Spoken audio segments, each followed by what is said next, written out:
Let's just dive right in and totally upgrade your decision-making toolkit. Okay, really quick, here's the game plan for today. We'll start with logic foundations, then hit social and academic illusions, surviving retail marketing traps, beating student task anxiety, real dangers versus imagined fears, and finally wrap it all up with the smart decision action plan. Let's do this. All right, Section 1, Logic Foundations. Okay, so what's super fascinating about our brains is how poorly we understand probability, especially when we're stressed out on an exam or, deep into a competitive game. We constantly see patterns where there absolutely are none. Imagine you're hanging out playing Ludo with your new dorm mates. You haven't rolled a 6 in your last 4 turns. Instantly, your brain is like, okay, I am totally due for a win here. A 6 has to come up next. But here's the thing. The data tells us the chance of rolling a 6 is always exactly 16.67%. The dice don't have a memory. The universe isn't somehow balancing out your bad luck. This is what we call the gambler's fallacy. And honestly, it completely sabotages students on multiple choice exams too. Think about it. You get 4 C answers in a row, and you just start panicking, right? You think, well, the 5th one can't possibly be C. But if the questions are completely independent, the odds literally haven't changed. Trusting actual data over your gut intuition is step 1 to mastering academic logic. Moving on to Section 2, Social and Academic Illusions. So, during your first semester, social anxiety and academic blind spots are going to be at an absolute all-time high. Your brain is going to play massive tricks on you, basically making you feel hyper-judged when you really aren't. Enter the spotlight effect. This is a cognitive bias where you vastly, and I mean vastly, overestimate how much other people are noticing you. Let's say you hit the campus gym for the first time and you're lifting really light weights. Or maybe you stutter while asking a question in a massive 300-person lecture hall. In that moment, you feel like there's a giant blinding spotlight shining directly on you, and literally everyone is judging you. But the reality? Nobody is looking. Everyone else is entirely obsessed with their own reps, their own notes, and their own insecurities. When you finally realize that everyone is just the main character in their own story, it completely frees you up to just be yourself without all that fear. Now, flipping over to the academic side of things, we have confirmation bias. This is that really dangerous habit of hunting down information that just strengthens what we already believe, while completely brushing off facts that contradict it. For example, let's take the debate around solar cars. Let's say someone strongly believes solar energy is 100% flawless. Because of confirmation bias, they might completely ignore the heavy environmental pollution caused by mining and purifying silicon for the panels, or the lead used in the batteries.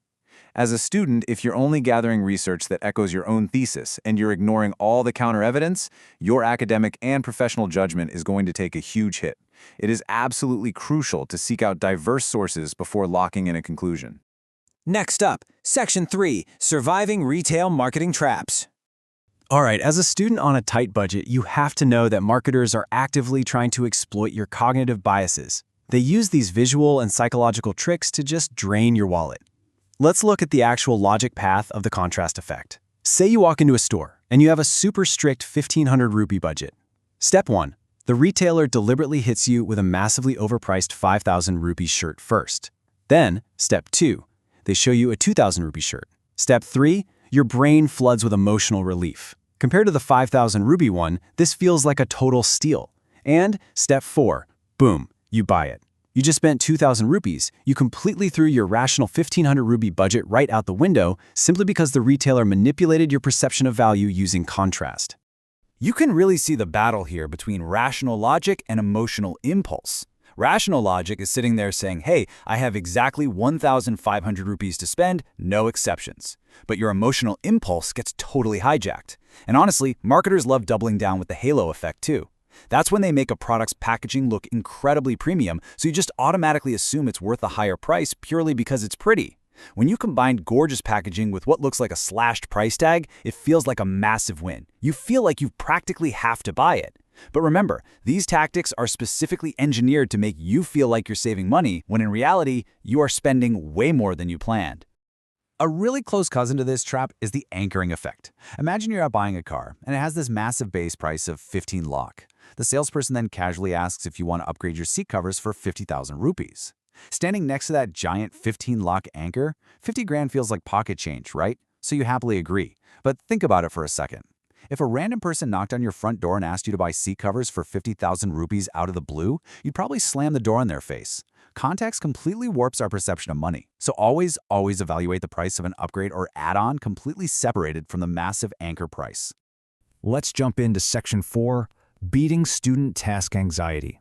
Look, balancing your assignments, remembering to do your own laundry, and figuring out a brand new social life, it brings on an unbelievable amount of stress. But why? Well, a lot of it comes down to the Zeigarnik Effect. This basically says we remember incomplete tasks way better than completed ones. The source material for this actually tells a super fascinating story about a waiter. This guy could perfectly memorize every single unpaid order for dozens of tables without writing a single thing down. But the very second a table paid their bill and the order was officially closed, poof, he instantly forgot what they ate. Our brains are hardwired to cling to unfinished business. It creates this open loop in your mind that constantly quietly drains your mental energy. So what's the real-world antidote to the Zeigarnik Effect? It's simple. Write down your unfinished tasks to give your brain some closure. Think about it. When you're lying in your dorm bed at 2 a.m., just staring at the ceiling because you're stressing over a pending essay, a club meeting, and some unanswered emails, your brain is totally trapped in those open loops.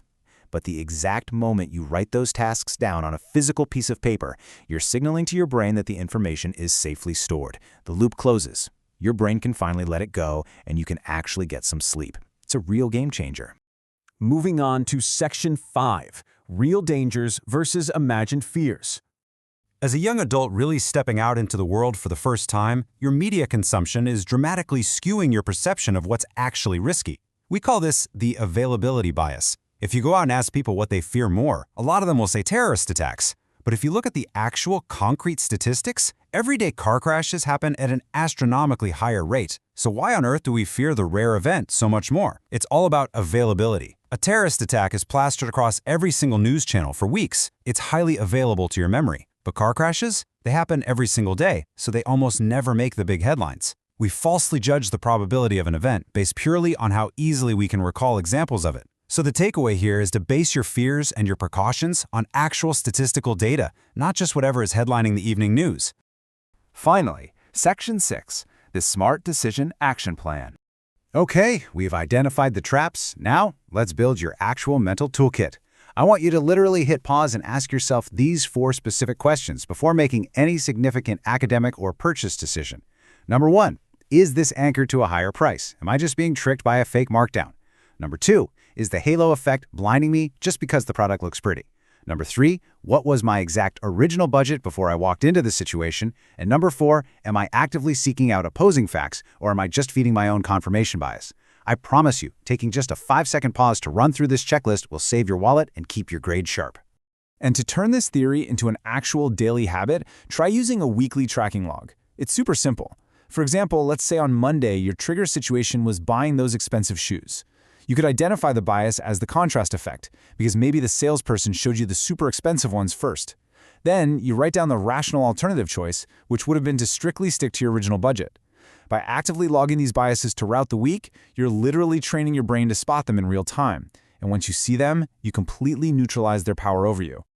I want to wrap up this explainer with a final, slightly provocative thought for you and your study groups to debate. Research actually shows that customers who are forced to choose from 21 colors of nail polish end up feeling dissatisfied and anxious, but the ones choosing from just 5 colors, they feel happy and totally confident in their purchase. This is the paradox of choice. Basically, more options actually create more misery and confusion. So ask yourself, if choosing from 5 nail polishes makes you happier than choosing from 21, where else in your life is the paradox of choice making you miserable? Are you paralyzing yourself with too many course electives, way too many extracurriculars, or even too many streaming shows to watch? Take a step back, audit your daily habits, and try limiting your choices to free up your mental energy. Start making those smarter decisions today. Thanks so much for joining me.